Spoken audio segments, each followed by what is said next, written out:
If you've been told that your blood sugar is higher than normal, but you haven't yet developed type 2 diabetes, this is not the moment to assume that your future is already decided.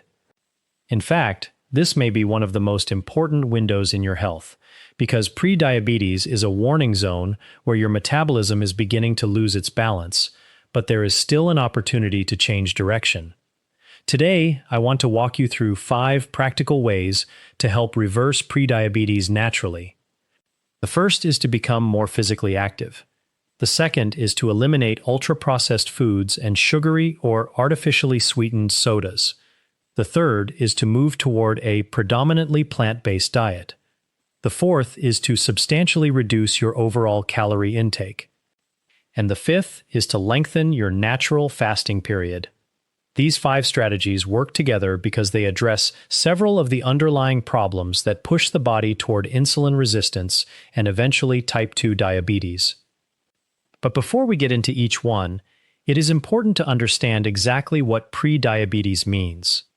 Prediabetes is not really a single disease in the traditional sense, and it is not necessarily something that requires one specific medical treatment.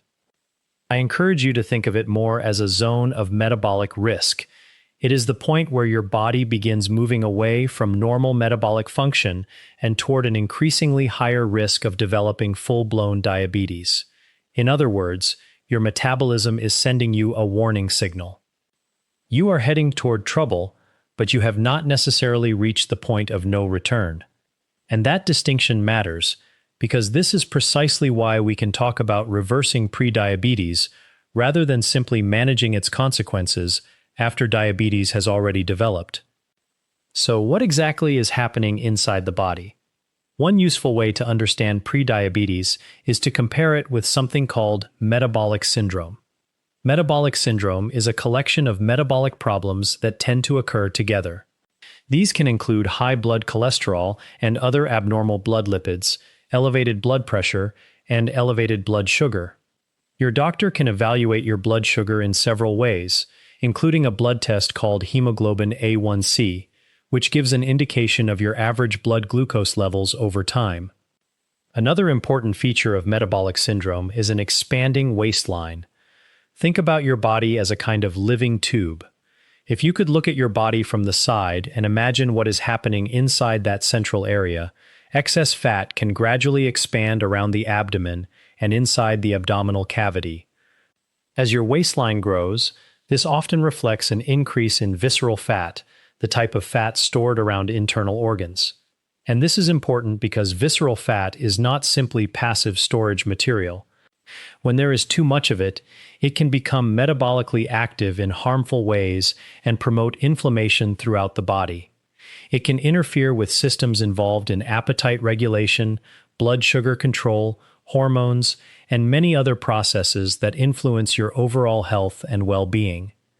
So having too much visceral fat is something you want to address. And another important point is that metabolic syndrome usually does not appear overnight. It tends to develop gradually, often over many months or even years. If you have a family history of type 2 diabetes, your risk may be higher, but having parents or relatives with diabetes does not mean that you are destined to develop it yourself.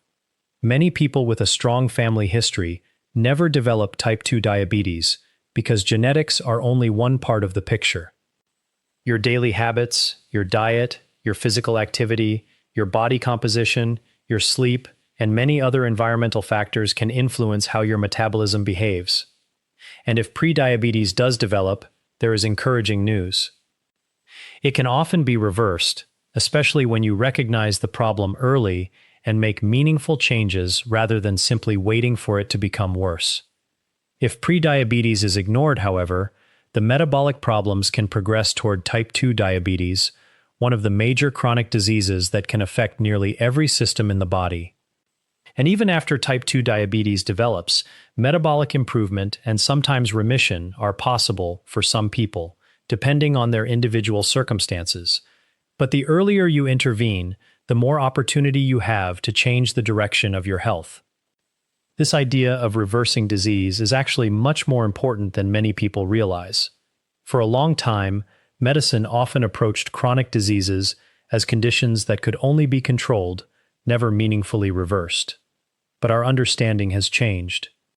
We now have examples showing that the body can sometimes recover functions that were previously thought to be permanently lost, particularly when we understand and address the biological mechanisms driving the disease.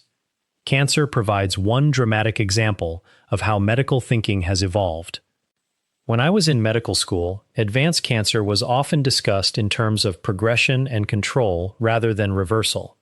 Once cancer had spread extensively, the expectation was often that treatment might slow it down for a period of time, but that long-term control would be difficult. Chemotherapy can be an important and sometimes life-saving treatment, but it can also produce significant side effects because it affects rapidly dividing cells. Today, however, we have another class of treatments called immunotherapies. These treatments do not simply attack cancer cells in the same direct way as traditional chemotherapy. Instead, some immunotherapies work by helping the body's own immune system recognize and attack cancer more effectively. That is a remarkable concept because it uses one of the body's natural defense systems as part of the treatment strategy. Some patients with advanced cancers can respond extraordinarily well to these therapies, although not everyone responds, and understanding why certain patients respond better than others remains an important area of research. The broader lesson is that biology is often more adaptable than we once believed. What seemed impossible in one generation can become achievable when we understand the mechanisms involved. Heart disease provides another important example. For many years, the traditional view was that once a person developed coronary artery disease and atherosclerosis, the narrowing of the blood vessels would simply continue to worsen. The concern was that progressive blockage could eventually reduce blood flow enough to cause a heart attack, stroke, or another serious cardiovascular event. When severe narrowing occurred, medical treatment could include procedures such as angioplasty, stent placement, or bypass surgery when appropriate. But research has also shown that lifestyle can have a profound influence on cardiovascular disease. The pioneering work of physicians and researchers such as Dr. Dean Ornish helped demonstrate that intensive lifestyle changes, including dietary improvements, physical activity, and stress management, can improve cardiovascular health and, in some cases, lead to measurable regression of coronary artery disease. That does not mean everyone with heart disease can simply avoid medical care or replace necessary treatment with lifestyle changes. It means that the biology of cardiovascular disease is more dynamic than we once thought. The same general principle is being investigated in other chronic diseases as well, including cognitive decline and Alzheimer's disease. Research continues to explore whether intensive dietary and lifestyle interventions can improve cognitive function or slow progression in certain patients. More research is still needed, and we should be careful not to promise that any single lifestyle program can reverse every disease. But one thing we know with much greater confidence is that type 2 diabetes can often be prevented by intervening during the pre-diabetes stage. And that brings us back to the 5 strategies we are discussing today.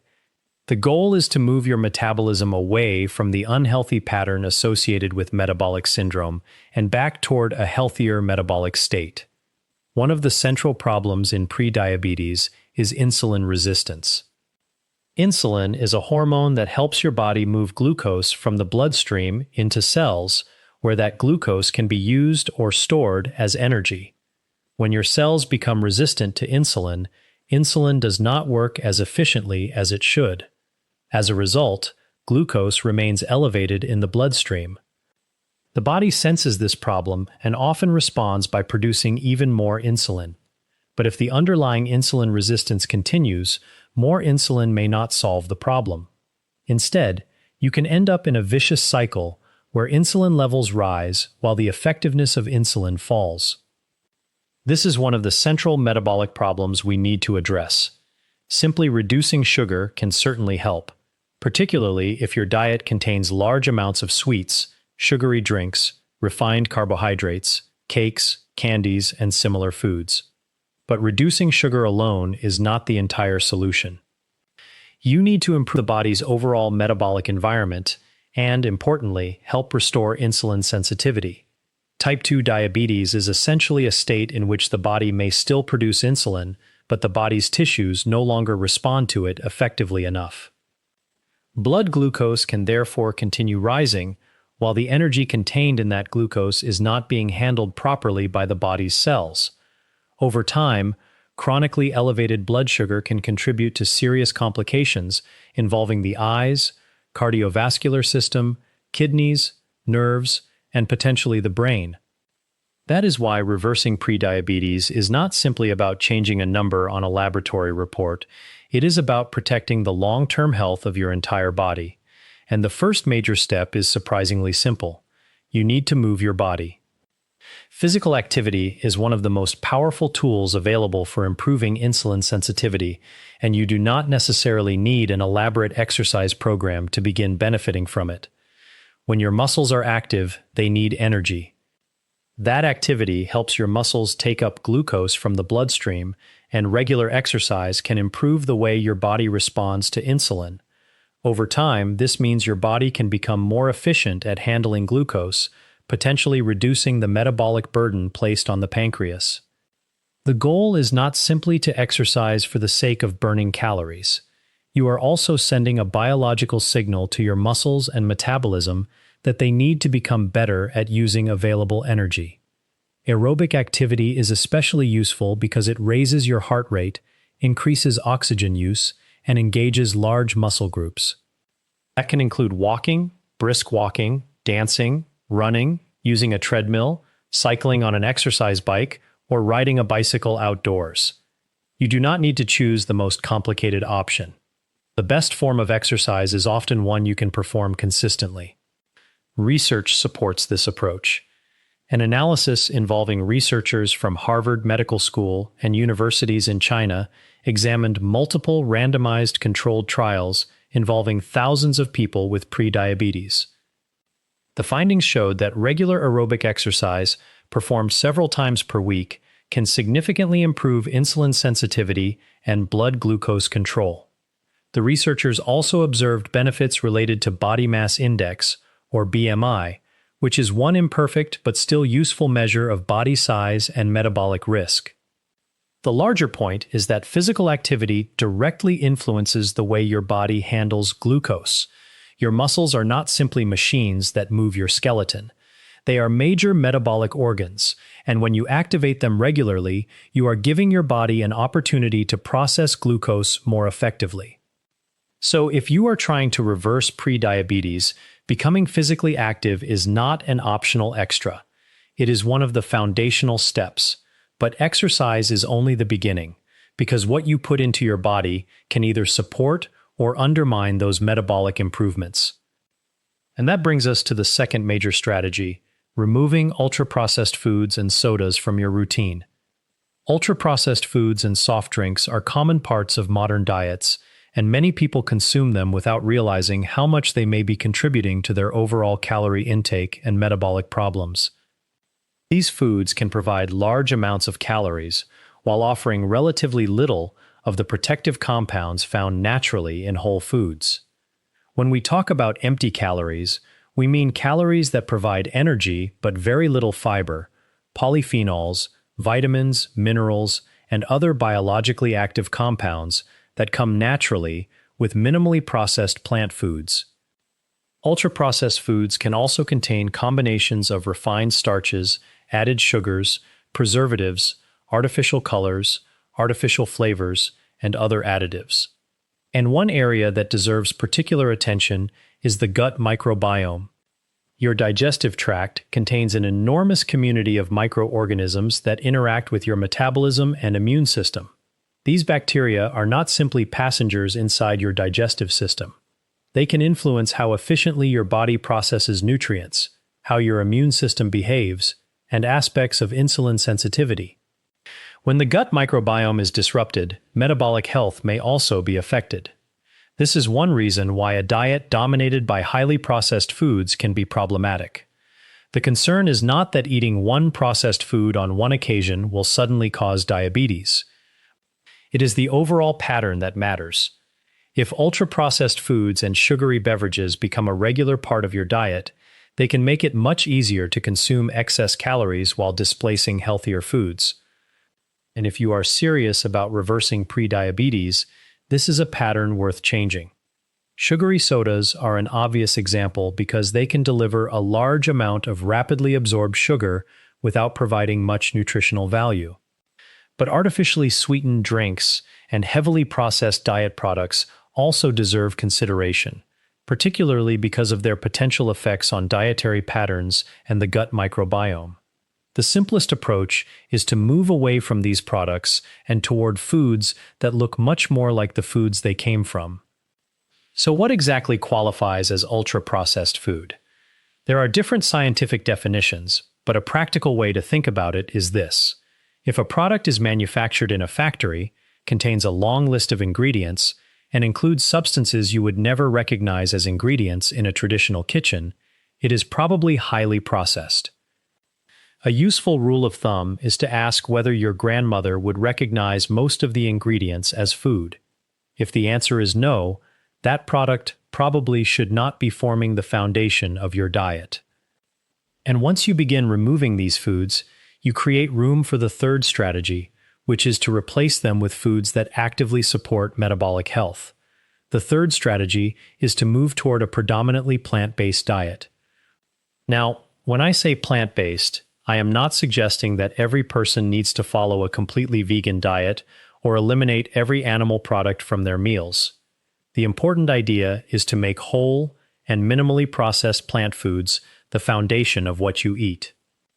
That means including plenty of vegetables and fruits, along with nuts, legumes, seeds, healthy plant-derived oils, herbs, and spices.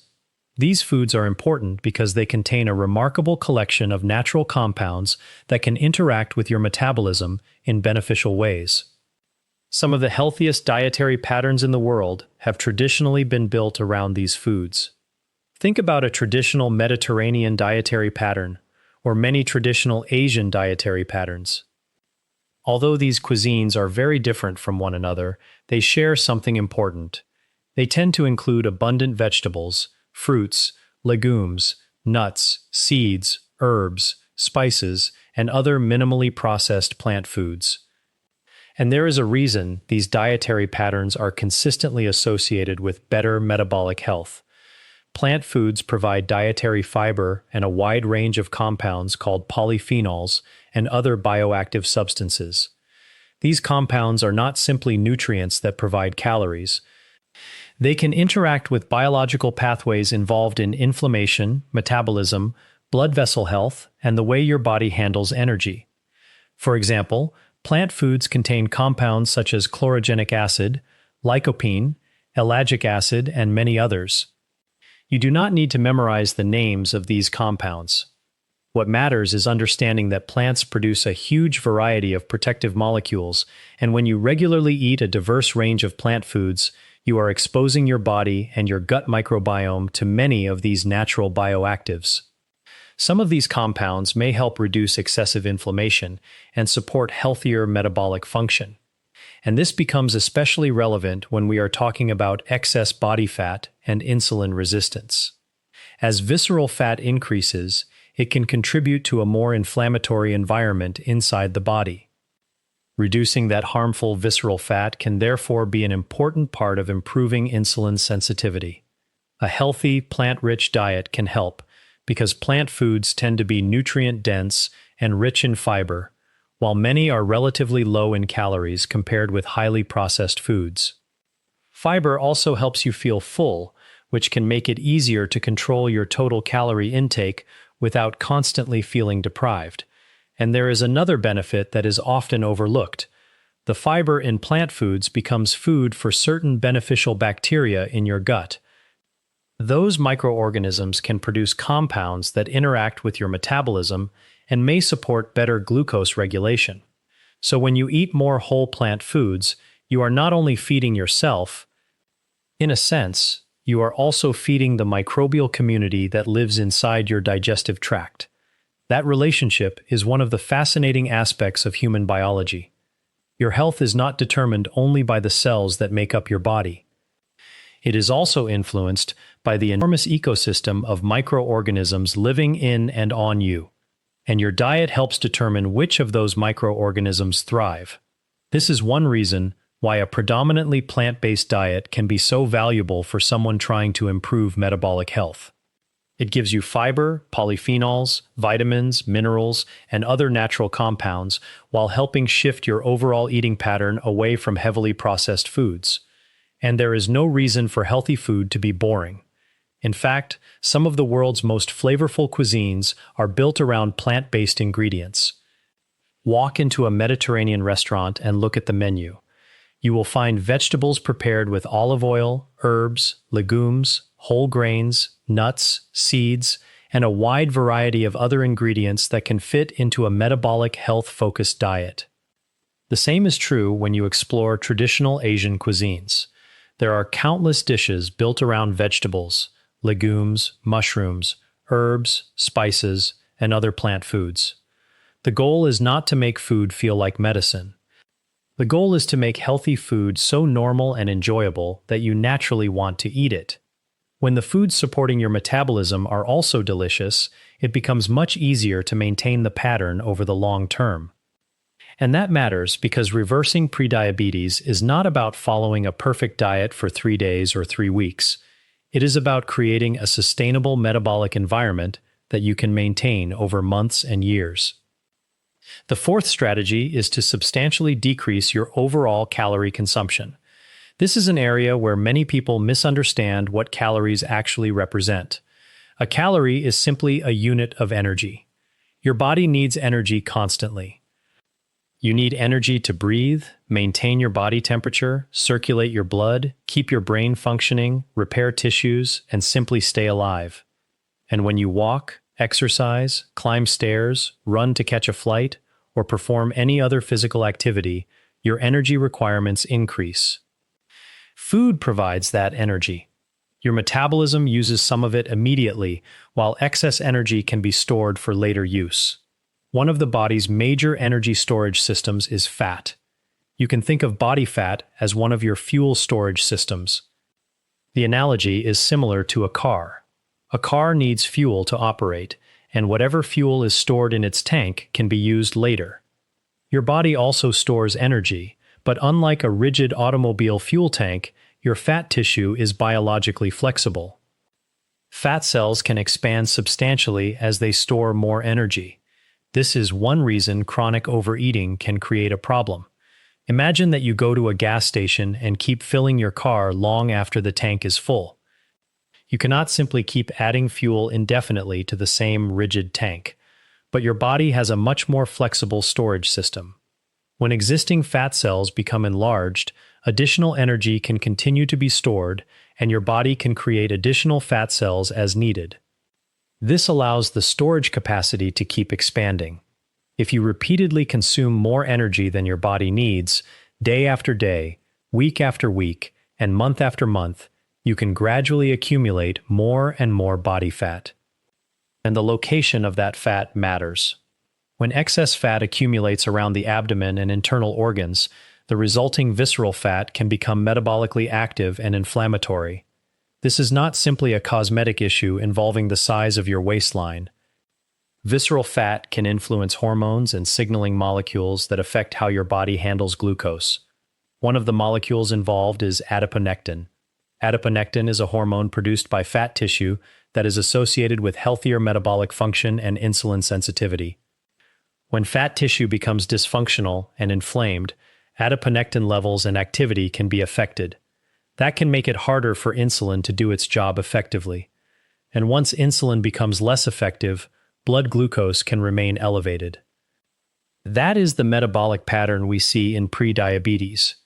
So if you want to reverse prediabetes, one goal is to reduce the amount of excess energy stored in the body's fuel reserves. That means not continually adding more fuel. You do not need to think about food as something dangerous or feel guilty every time you eat. Food is essential. The issue is the chronic mismatch between how much energy your body needs and how much energy you repeatedly provide. One of the simplest ways to begin correcting that mismatch is to reduce portion sizes. You do not necessarily need to count every calorie for the rest of your life. Instead, you can make practical changes that naturally lower your energy intake. For example, rather than filling your entire plate with the amount you would normally eat, consider taking a smaller portion. You might begin with roughly 2/3 of your usual serving and leave the rest behind. You can always eat more later if you are genuinely hungry. But give your body an opportunity to recognize fullness before automatically going back for seconds.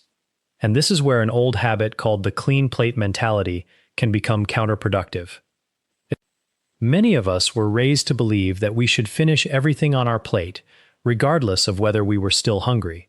But your body does not need you to finish the plate simply because the food is there. If you are comfortably full, it is okay to stop eating. You also do not have to go back for a second helping just because it is available. These simple behaviors can substantially reduce calorie intake without requiring complicated calculations. And when combined with physical activity and a diet rich in whole plant foods, reducing excess calorie consumption can help decrease the amount of visceral fat stored inside the body. As that visceral fat decreases, the inflammatory environment can improve. And as metabolic inflammation improves, insulin sensitivity can begin to recover. This is why these strategies should not be viewed as isolated tricks. Physical activity, food quality, calorie intake, body fat, insulin sensitivity, and the gut microbiome are all connected. Changing one part of the system can influence the others. Now we come to the fifth strategy, and this one involves something that every human being does naturally. It is fasting. More specifically, the goal is to lengthen your natural fasting period. You have probably heard the term intermittent fasting, and it is sometimes presented as if it were a completely new discovery. But fasting is not a modern invention, or simply another diet trend. Every night when you go to sleep and stop eating, you naturally enter a fasting period. The question is how long that period lasts and what you consume before and after it. When you stop eating for a sufficient period of time, your metabolism begins to shift its fuel use. During the fed state, your body is receiving energy from food and is also receiving signals that encourage energy storage. Insulin levels rise after eating, particularly when carbohydrates are consumed, and this helps your body handle the incoming glucose. As the time since your last meal increases, insulin levels generally decline. That change allows the body to access stored energy more readily. In other words, your metabolism can gradually shift away from storing incoming energy and toward using some of the energy that has already been stored. This is one reason the fasting period can be relevant to metabolic health. It gives your body time when you are not continuously adding new calories. And one of the easiest ways to create a longer fasting window is simply to take advantage of the hours when you are sleeping. Suppose you normally eat dinner at 7 o'clock in the evening. Maybe dinner takes about an hour, so you finish eating around 8. Then, perhaps you go to bed at 11 o'clock. From 8 until 11, you are already creating 3 hours without food. Then, if you sleep from 11 at night until 7 in the morning, that gives you another 8 hours without eating. Together, that is 11 hours of fasting. And you can potentially extend the window even further without doing anything extreme. Instead of waking up and immediately rushing into breakfast, take some time to get ready for your day first. Take a shower. Get dressed. Read for a few minutes. Take a brief walk. Do some light activity. Sit quietly and plan your day. The point is not to force yourself to go hungry for an unreasonable amount of time. The point is simply to avoid automatically eating the moment you wake up if you are not hungry. If you add another hour before breakfast, that 11-hour window becomes 12 hours. Now you have created a 12-hour period between your evening meal and your next meal. 12 hours represents half of a 24-hour day.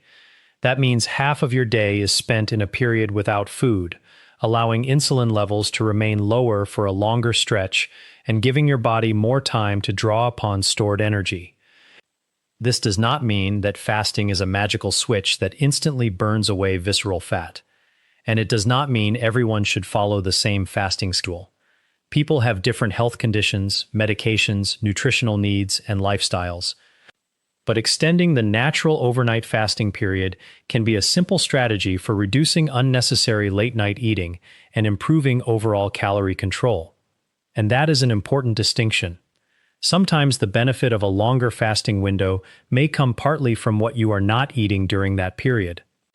Late-night desserts, snacks, sugary drinks, and mindless eating can add substantial calories without providing much nutritional value.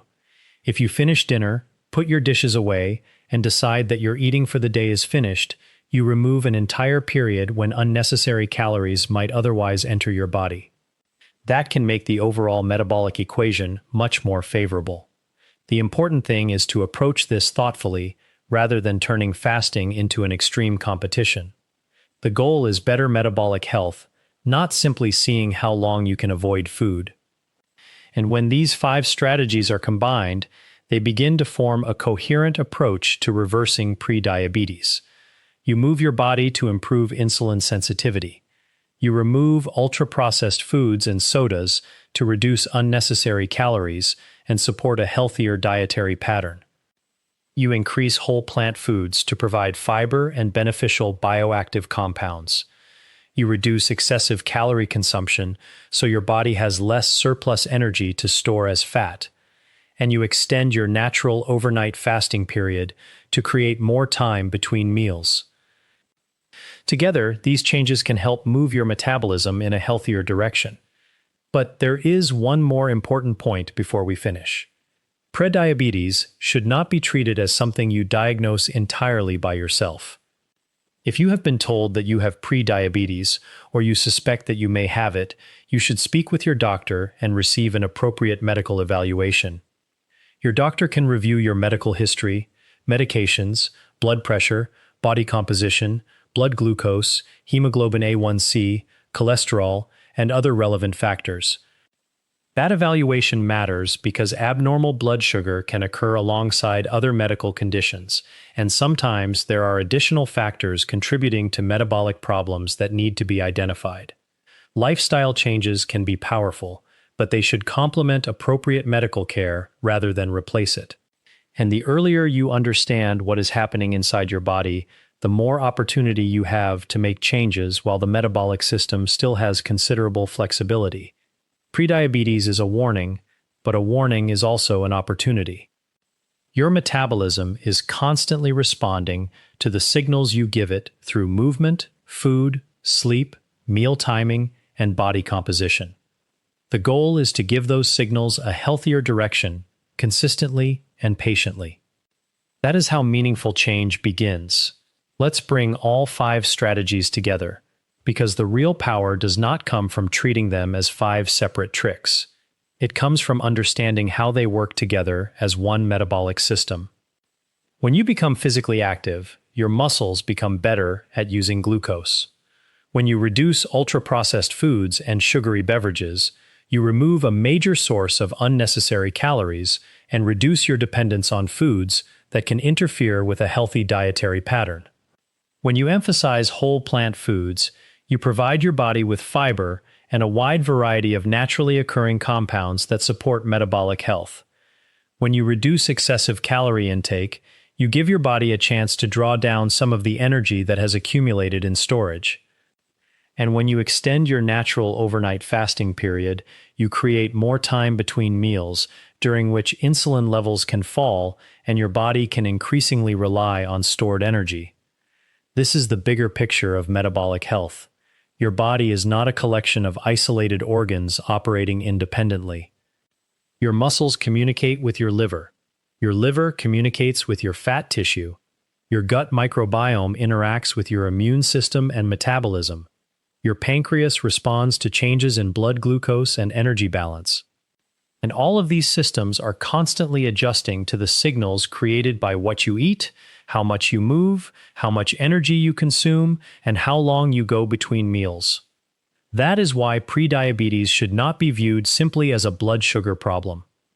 It is often a sign that the entire metabolic environment is beginning to shift. Insulin resistance is one of the central pieces of this process. When your cells become less responsive to insulin, your pancreas has to work harder to maintain normal blood glucose. Initially, your body may compensate by producing more insulin. This can keep your blood sugar looking relatively normal for a period of time, even while insulin resistance is developing underneath the surface. But, eventually, if the underlying problem continues, the pancreas may struggle to keep up with the demand. Blood glucose can then begin to rise more noticeably, and that is when laboratory testing may identify prediabetes. This is one reason hemoglobin A1C is such a useful test. It gives your doctor an estimate of your average blood glucose over a period of time rather than capturing only what is happening at one specific moment. And that matters because blood sugar is constantly changing. You can have a normal glucose reading at one moment and still have an unhealthy overall metabolic pattern. That is why a complete evaluation is more useful than relying on one isolated number. But once you understand the process, the lifestyle strategies become much easier to appreciate. Take physical activity, for example. Your skeletal muscles are one of the largest destinations for glucose in your body. When your muscles contract, they can increase glucose uptake through pathways that do not depend entirely on insulin. This means that physical activity can help your body handle glucose more effectively, even when insulin sensitivity is not perfect. Then, with repeated exercise, the body can adapt. Your muscles become more metabolically efficient, your cardiovascular fitness can improve, and your ability to use glucose and other fuels can become better regulated. This is why you should not think of exercise only as a method for burning calories. Exercise is also a biological signal. Every time you move your muscles, you are telling your body that those muscles need energy and that your metabolic machinery needs to remain capable of delivering that energy. And you do not have to become an elite athlete to create this signal. Walking consistently can be meaningful. Brisk walking can be even more stimulating. Cycling, dancing, swimming, jogging, or using a treadmill can all provide aerobic activity. The specific activity matters less than your ability to perform it safely and consistently. If you have been inactive for a long time, you do not need to go from zero to an intense workout overnight. Starting gradually and building your activity level over time can be a much more realistic approach. The important thing is to get your body moving regularly. And if you are able to combine aerobic activity with resistance exercise, that can provide additional benefits because maintaining and building muscle is important for metabolic health as we age. Muscle is metabolically active tissue, and preserving it gives your body more capacity to use glucose and store energy appropriately.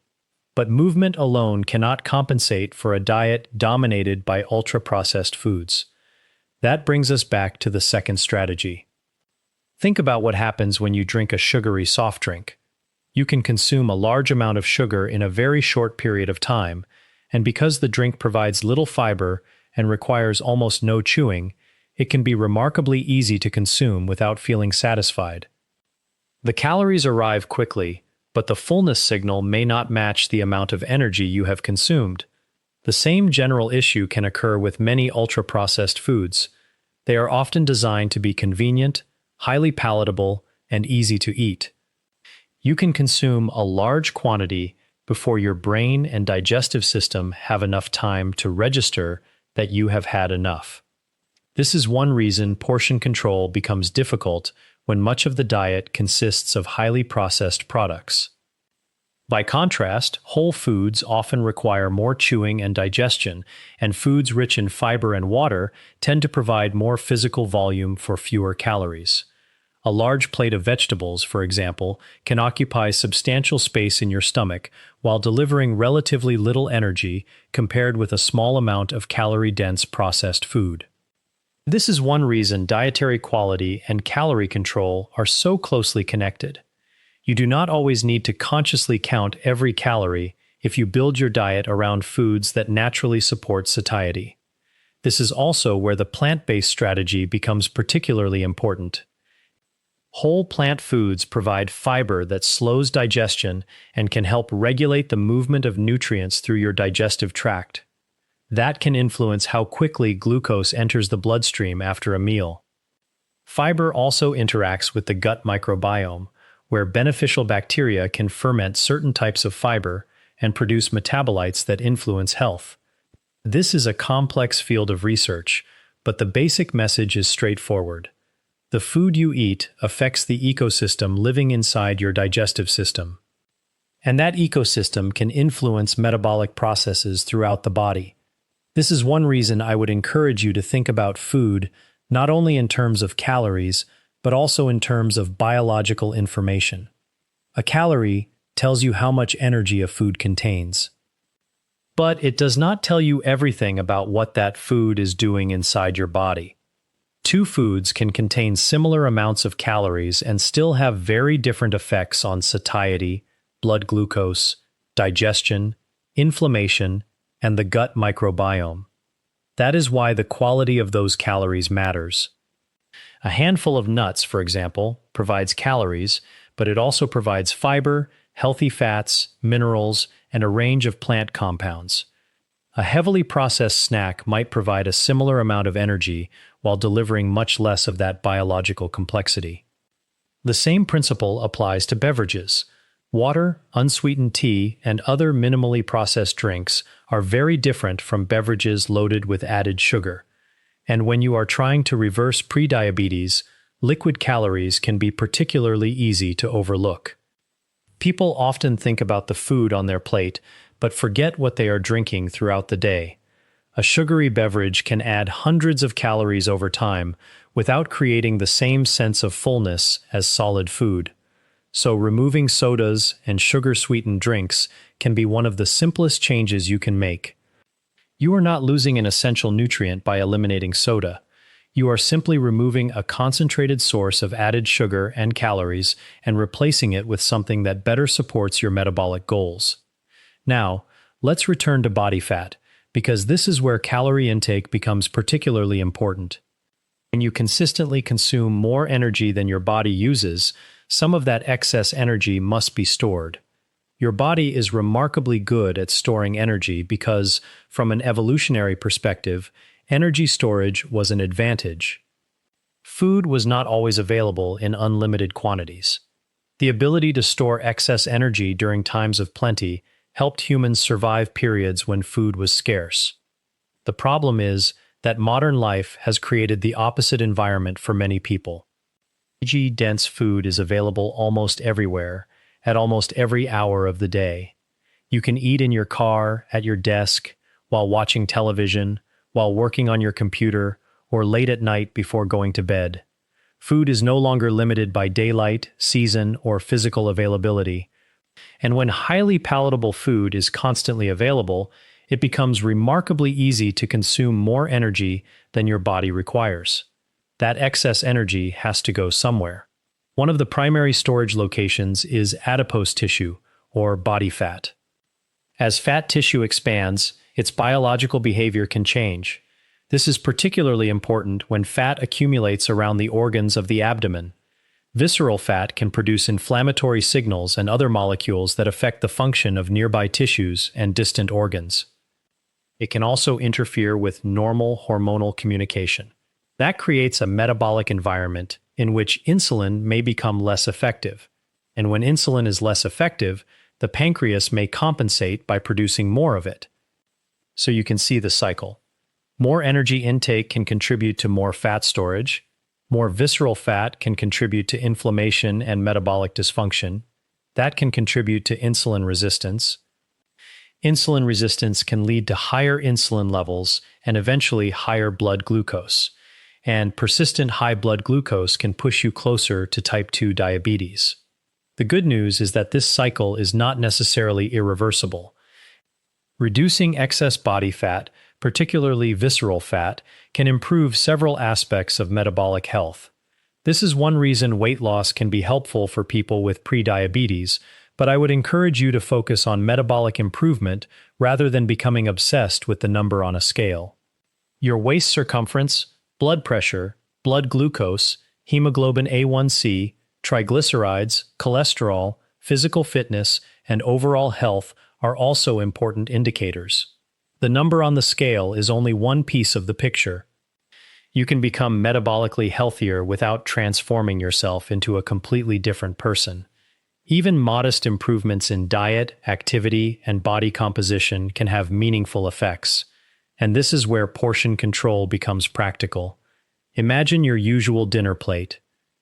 Instead of automatically filling it to the maximum, start with a smaller amount. You can always take more if you remain hungry. But if you start with a smaller serving, you create an opportunity for your body's hunger and fullness signals to guide the meal. And once you have eaten enough, stop. You do not need to clean the plate simply because someone taught you that wasting food is wrong. The food has already been served. Your body does not become healthier because you force yourself to eat beyond fullness. You can save leftovers for another meal, share them, or simply serve yourself less in the first place. The same principle applies to second helpings. There is nothing inherently wrong with eating more when you are genuinely hungry. But if you are already satisfied and you return for another serving simply because it tastes good or because it is available, you are adding energy that your body may not need. Over time, those small additions can become significant. This is how calorie excess often develops. It is not necessarily one enormous meal. It can be hundreds of small decisions repeated over months and years. And the reverse is also true. Small improvements repeated consistently can add up to substantial changes in metabolic health. That is why I do not want you to think about these strategies as punishment. They are not about starving yourself, eliminating every enjoyable food, or spending hours in a gym every day. They are about creating a healthier balance between energy intake, energy use, metabolic function, and the quality of the biological signals you are giving your body. And this brings us naturally to fasting. Fasting is simply the period when you are not eating. Every human being experiences it. You fast while sleeping. The question is whether you allow that natural fasting period to become long enough to reduce unnecessary eating and allow your metabolism to shift away from constant incoming energy. When you finish a meal, insulin rises as your body processes the nutrients that have entered the bloodstream. As the hours pass without another meal, insulin generally falls. That lower insulin environment allows stored energy to become more accessible. Your body can begin using stored fat as one of its energy sources. This is why the overnight period can be so useful. You are already asleep. You are not exercising. You are not doing anything dramatic. You are simply not eating. Yet your metabolism continues working throughout the night. Your heart continues beating. Your lungs continue breathing. Your brain continues functioning. Your cells continue carrying out thousands of chemical reactions. And all of this requires energy. When no new food is arriving, your body has to draw on stored energy to meet some of those needs. That is normal physiology. It is not a special state reserved for people following an intermittent fasting program. The practical opportunity is to make that natural period a little longer, especially by eliminating unnecessary late-night eating. For example, if dinner ends at 8 o'clock and you go to bed at 11, you already have 3 hours without food before sleep. Then 8 hours of sleep gives you another 8 hours without eating. That is 11 hours. If you wait another hour before breakfast, you reach 12 hours. For many people, simply creating this consistent overnight window may be more realistic than adopting an extreme fasting protocol. And importantly, you can do it without making fasting the center of your entire life. Your focus should remain on the overall quality and quantity of your food and on the other lifestyle factors that support metabolic health. The fasting period is simply another tool. It can help create structure around your meals, reduce late-night snacking, and give your body a predictable period without incoming calories. But remember that fasting is not appropriate in the same way for everyone. People taking certain diabetes medications, people with specific medical conditions, pregnant individuals, people with a history of eating disorders, and others may need individualized medical advice before changing meal timing or fasting patterns. This is why the safest approach is always to consider your individual health situation rather than blindly copying someone else's fasting schedule. The goal is not to turn fasting into another source of stress. The goal is to create a healthier metabolic rhythm that you can maintain. And when you look at the 5 strategies together, you can see that they all point in the same direction. Move more. Eat fewer ultra-processed foods. Eat more whole plant foods. Reduce excessive calorie intake. And create a longer, natural overnight period without food. These actions can help reduce the metabolic pressures that contribute to insulin resistance and prediabetes. But there is another important question. What should you actually do tomorrow morning when you wake up? Because knowing the science is one thing. Turning that science into everyday behavior is another. The first step is to avoid trying to change everything at once. Choose a few changes that you can realistically maintain. Start moving your body regularly. Replace soda with water or another unsweetened beverage. Begin adding more vegetables, legumes, nuts, seeds, and other whole plant foods to your meals. Reduce the size of your portions. And once dinner is finished, consider making the kitchen closed for the night. These are simple actions, but they can create a very different metabolic environment when repeated consistently. And over time, consistency is what matters most. Your metabolism did not become insulin resistant because of one meal. It usually develops through a long series of signals and behaviors. So the goal is not to reverse everything overnight. The goal is to change those signals gradually and consistently until healthier metabolic patterns become your normal routine. That is where the real opportunity lies. One of the most important things to understand about prediabetes is that your body is constantly adapting to the environment you create for it. If the environment is dominated by excess calories, inactivity, highly processed foods, poor meal timing, and increasing visceral fat, your metabolism adapts to that environment. But when you begin changing those signals, your metabolism can adapt in a healthier direction as well. This is why I want you to think about prediabetes as a process rather than a permanent label. The number on your laboratory report is important, but it is telling you something about what is happening underneath the surface. Your body is giving you information. The goal is to listen to that information early enough that you can respond. One of the most useful signals to monitor is your waistline.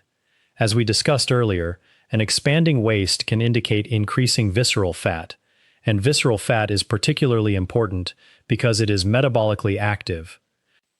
It can release inflammatory molecules and interfere with the normal communication between your fat tissue, liver, muscles, pancreas, and other organs. This is why abdominal fat is not simply about appearance. It is part of the metabolic system. When visceral fat increases, the body can become more resistant to insulin. When insulin resistance increases, your pancreas may produce more insulin in an attempt to keep glucose under control. For a while, this compensation can work. Your blood sugar may not look dramatically abnormal, even though your insulin levels are already elevated. But eventually, the system can become overwhelmed. That is when glucose begins to rise more persistently. This gradual progression explains why prediabetes can remain invisible for years. You may feel completely normal. You may wake up every morning, go to work, eat your meals, and continue your daily life without any obvious symptoms. But underneath that normal feeling, your metabolism may be changing. This is why regular medical testing is important, particularly if you have risk factors such as excess abdominal weight, high blood pressure, abnormal cholesterol, physical inactivity, or a family history of type 2 diabetes. A simple blood test can provide information that you cannot obtain simply by asking yourself how you feel. And if you discover that you are in the prediabetes range, that information can become a powerful opportunity.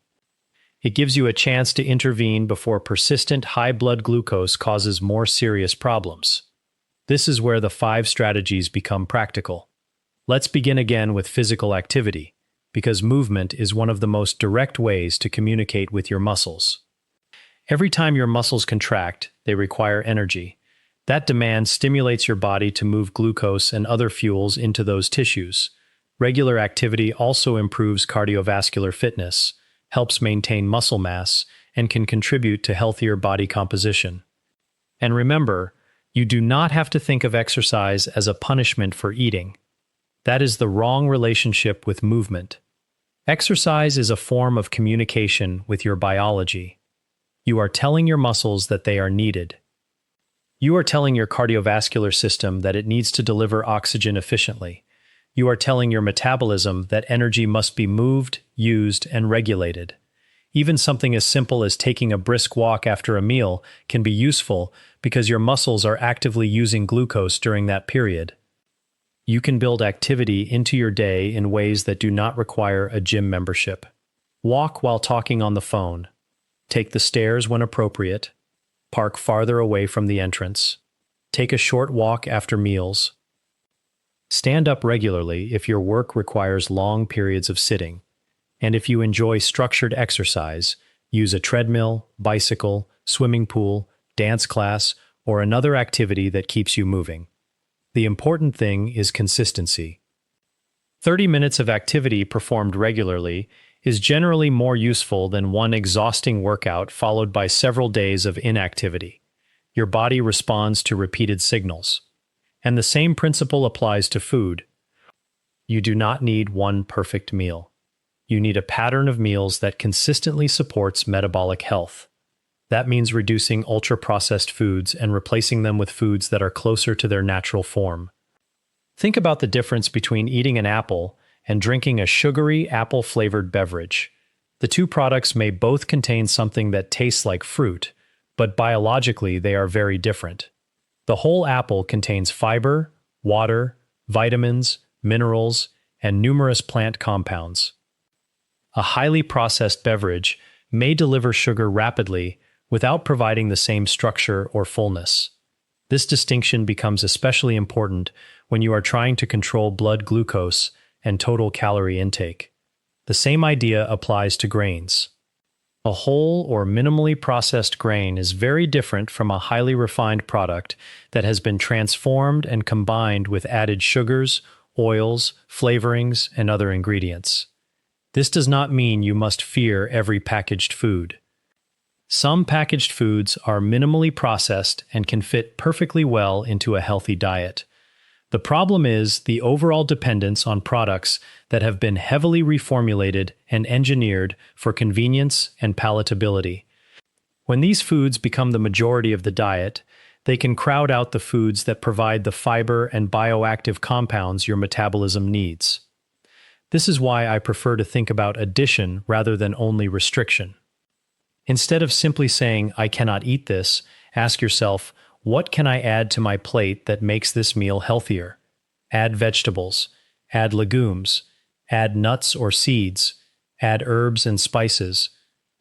Choose whole fruits instead of fruit-flavored products. Choose water or unsweetened beverages instead of sugary drinks. When you add more nutritious foods, you naturally begin creating less space for foods that do not support your goals. This approach can make healthy eating feel much less like deprivation. And it brings us back to the importance of plant foods. Plants are chemical factories.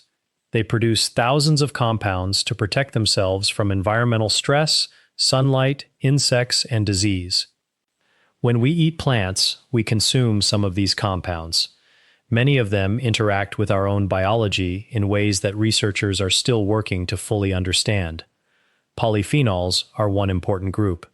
They include many different molecules with different biological effects. Some can influence inflammatory pathways. Some interact with blood vessel function. Some influence cellular signaling. Others can be transformed by gut bacteria into additional compounds that affect the body. This is one reason dietary diversity is so valuable. Eating one healthy food repeatedly is not necessarily as useful as eating a wide variety of healthy foods. Different plants contain different combinations of fibers and bioactive compounds. So instead of asking, "What is the single best vegetable?" I would encourage you to ask, How many different plants can I include throughout the week? Try different colors. Try different vegetables. Use beans and lentils. Include nuts and seeds. Experiment with herbs and spices. Eat whole fruits. Use healthy plant oils in reasonable amounts. This creates dietary diversity, and dietary diversity can also create microbial diversity in your gut. Your gut microbiome thrives on the components of food that reach the colon, especially certain forms of dietary fiber. The bacteria that use those fibers can produce metabolites that communicate with your intestinal cells and immune system. This relationship between food, microbes, and metabolism is an active area of scientific research. We are still learning exactly how every component works, but the overall direction of the evidence strongly supports eating a diverse range of minimally processed plant foods. And there is another reason this matters for prediabetes. High-fiber foods can help you feel full. When you feel satisfied after a meal, it becomes easier to avoid unnecessary snacking. That can lower your total calorie intake without requiring you to consciously think about calories every minute of the day. This is a powerful principle because sustainable eating is not supposed to feel like a mathematical equation. You should be able to sit down and enjoy a meal. You should be able to eat until you are comfortably satisfied. And you should be able to finish eating without feeling that you have broken some complicated dietary rule. The simplest approach is often the most sustainable. Build your meals around whole foods. Eat slowly enough to recognize fullness. Use reasonable portions. Avoid drinking large amounts of calories. And allow enough time between meals that you are not constantly grazing from morning until night. That last point is particularly important because modern eating patterns can keep insulin elevated repeatedly throughout the day. If you wake up and eat immediately, snack throughout the morning, eat lunch, have another snack, drink a sweetened coffee, eat dinner, and then continue eating dessert or snacks until bedtime, your body has very little time without incoming energy. There is nothing inherently wrong with eating 3 meals a day. The problem is continuous, unnecessary eating on top of those meals. Every eating occasion can create metabolic signals that tell your body that nutrients are arriving and should be processed and stored. When you constantly add more food before the previous energy has been fully utilized, it becomes easier to maintain a state of energy surplus. This is where a longer overnight fasting period can help. You can create a clear boundary between your eating day and your fasting night. For example, if you finish dinner at 8 o'clock, you might decide that the kitchen is closed until the next morning.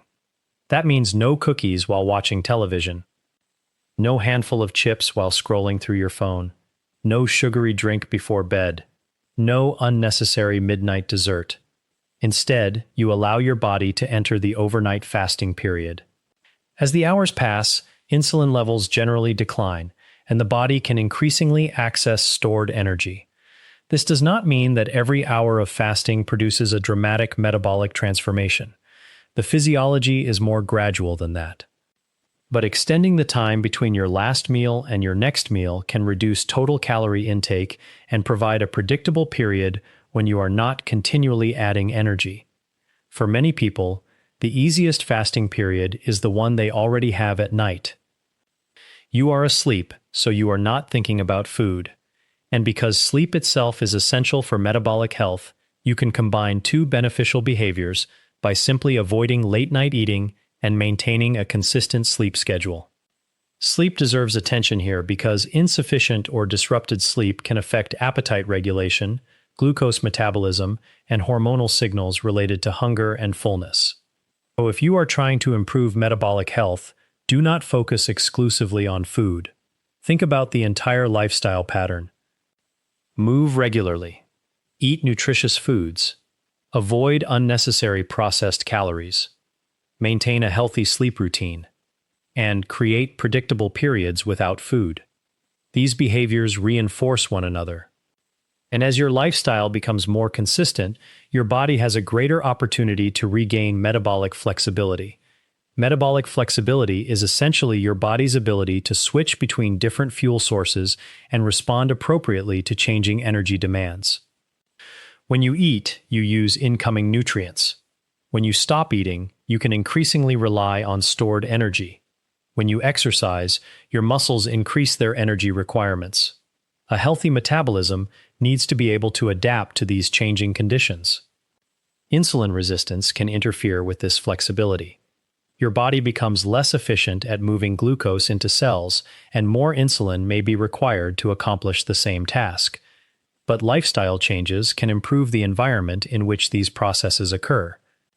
This is why reducing visceral fat can be so important. When visceral fat decreases, the inflammatory signals associated with excessive fat storage can also improve. Your fat tissue can become metabolically healthier.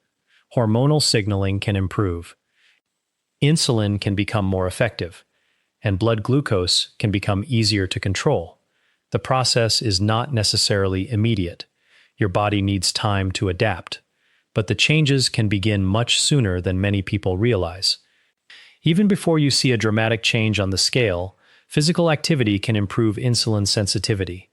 Changing the composition of your diet can alter your intake of fiber and bioactive compounds.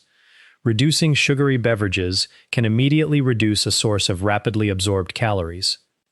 And eliminating late-night snacks can immediately reduce the number of hours during which you are consuming food. These are meaningful changes even if your weight does not change overnight. This is why I do not want you to become discouraged if the scale moves slowly. Your body is more complicated than a number. Health is reflected in your blood pressure, blood glucose, cholesterol, triglycerides, waist circumference, physical fitness, sleep, energy levels, and many other markers. The goal is to improve the entire metabolic picture. And this is also why you should avoid extreme approaches. You do not need to starve yourself to reverse prediabetes. You do not need to starve yourself to reverse prediabetes. You do not need to starve yourself to reverse prediabetes. You do not need to starve yourself to reverse prediabetes.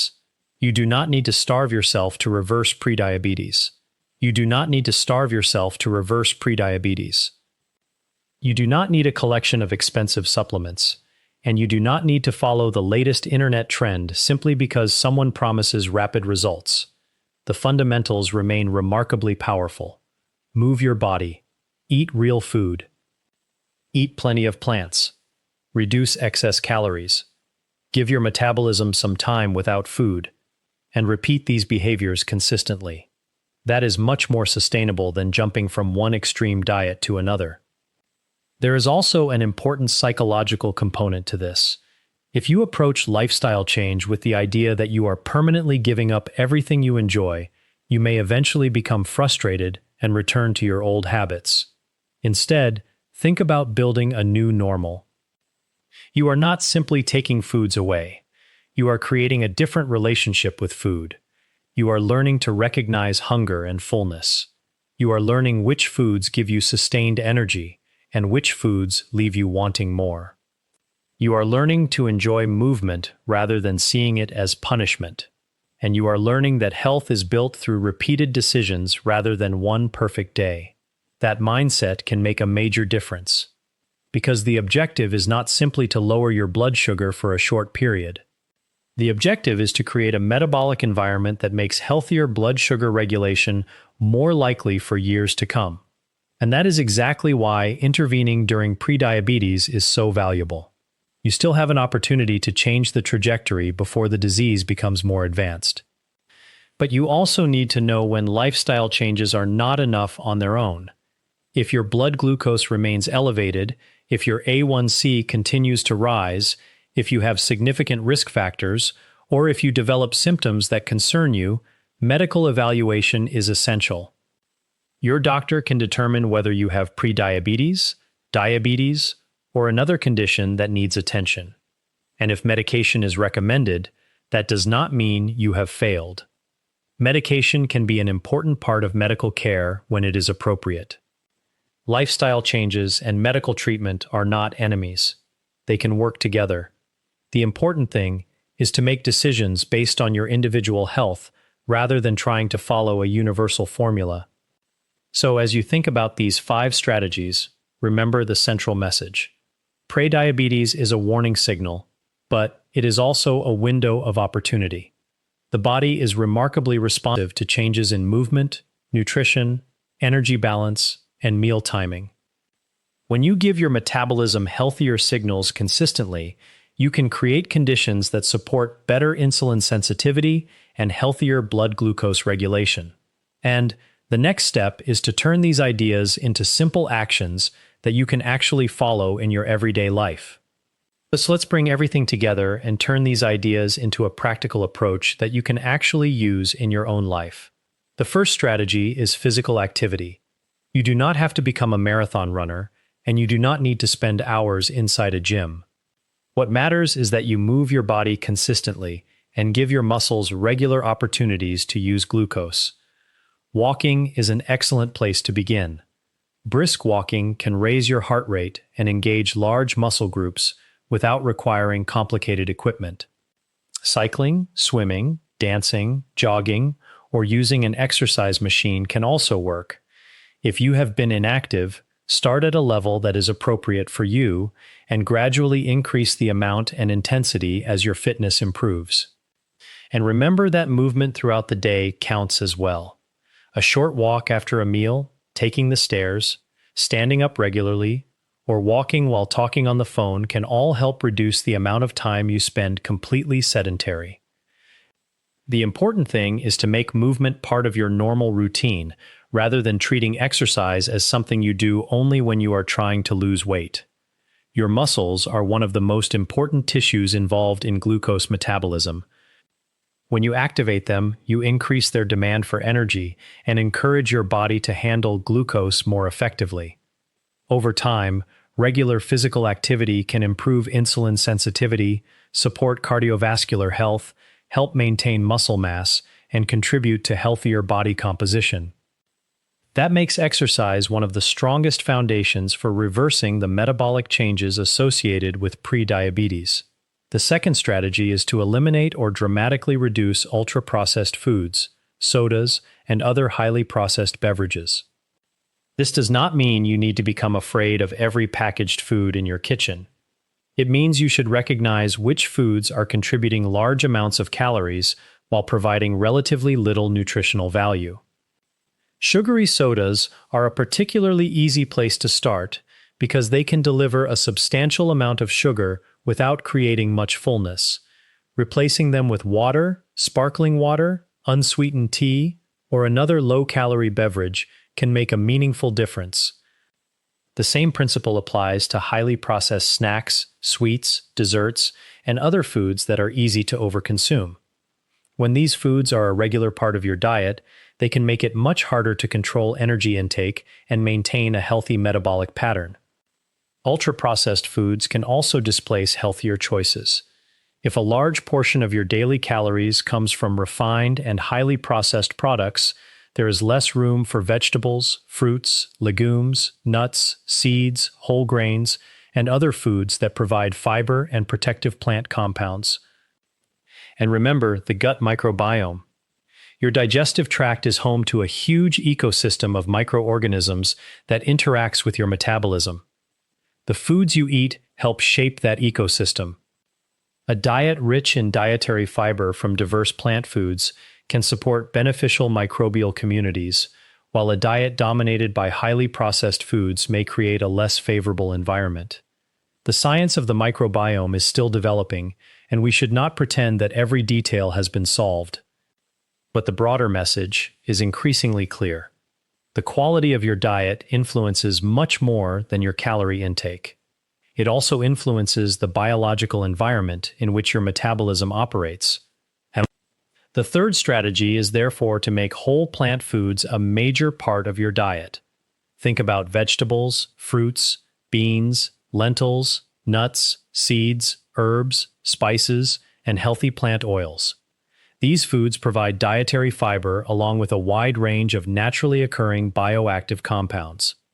Those compounds can interact with pathways involved in inflammation, metabolism, cellular signaling, and cardiovascular health. And the more variety you include, the wider the range of nutrients and bioactives you are giving your body. Instead of searching for one magical food that will reverse prediabetes, focus on dietary diversity. Eat different vegetables. Try different beans and lentils. Choose a variety of fruits. Add nuts and seeds. Use herbs and spices to make meals flavorful. Choose minimally processed foods most of the time. This approach resembles the principles found in traditional Mediterranean and Asian dietary patterns, both of which emphasize a wide range of plant foods and minimally processed ingredients. And importantly, these foods can be enjoyable. Healthy eating should not mean sitting in front of a plate of food that you do not want to eat.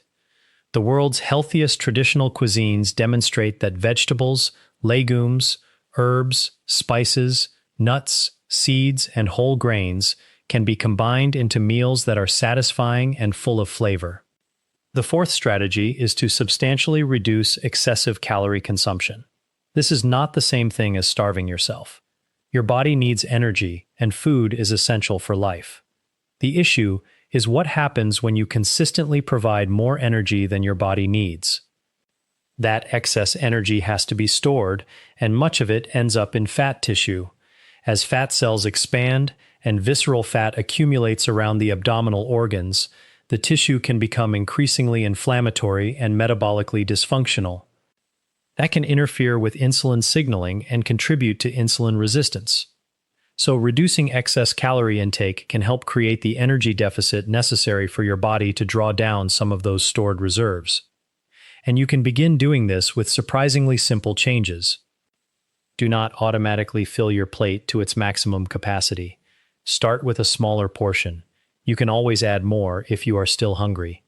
Eat slowly enough to give your body time to recognize fullness. Do not feel obligated to belong to the clean plate club. If you are comfortably satisfied, you can stop eating, and avoid returning for seconds simply because food remains available. These habits may seem small, but repeated every day, they can significantly change your total calorie intake. Think of calories as your body's energy currency. Your body needs them, but more is not always better.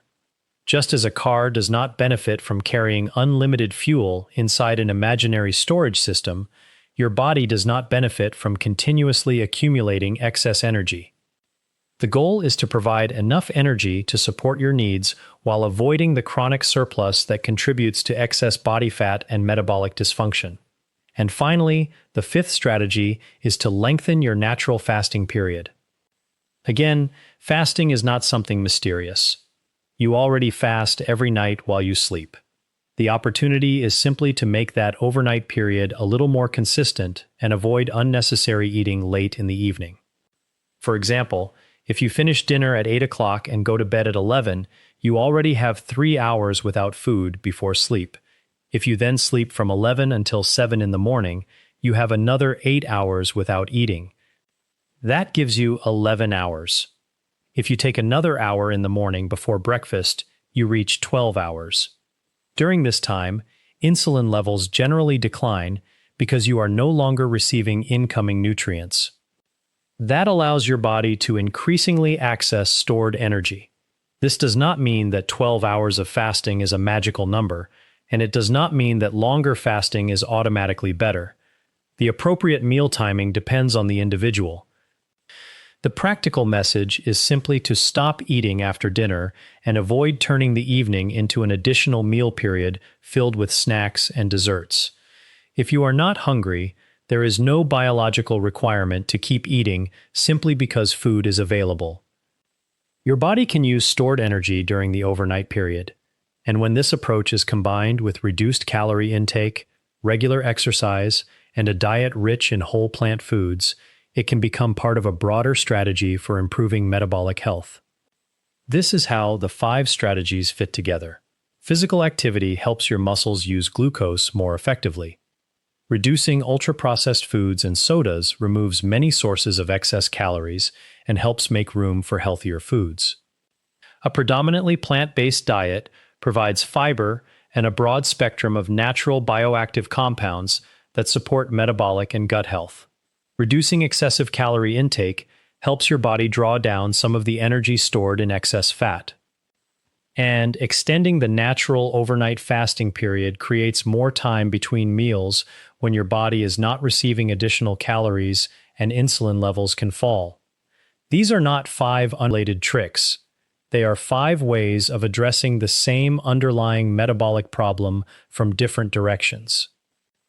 And this is why I want you to focus on the overall pattern rather than looking for one miracle solution. There is no single food, supplement, drink, exercise, or fasting schedule that can replace the fundamentals of metabolic health. Your body responds to the total environment you create for it.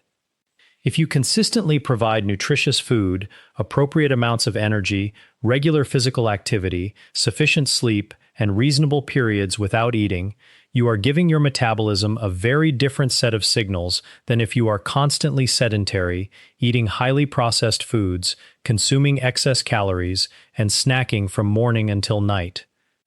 The difference is not created by one dramatic event. It is created by repetition. One healthy meal does not reverse prediabetes. One workout does not reverse insulin resistance. One night of fasting does not eliminate visceral fat.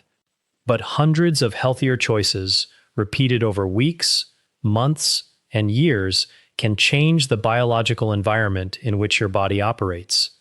That is the real message. Do not underestimate small actions simply because they are simple. A daily walk may seem insignificant. Replacing soda with water may seem insignificant. Putting a smaller portion on your plate may seem insignificant. Eating vegetables and legumes more often may seem insignificant. Stopping food after dinner may seem insignificant, but when these behaviors become routine, their cumulative effect can be substantial. And this is particularly important with prediabetes because you are dealing with a condition that often develops gradually. If metabolic dysfunction took years to develop, you should not expect it to disappear overnight. Give your body time to respond. Measure your progress appropriately. Work with your healthcare professional.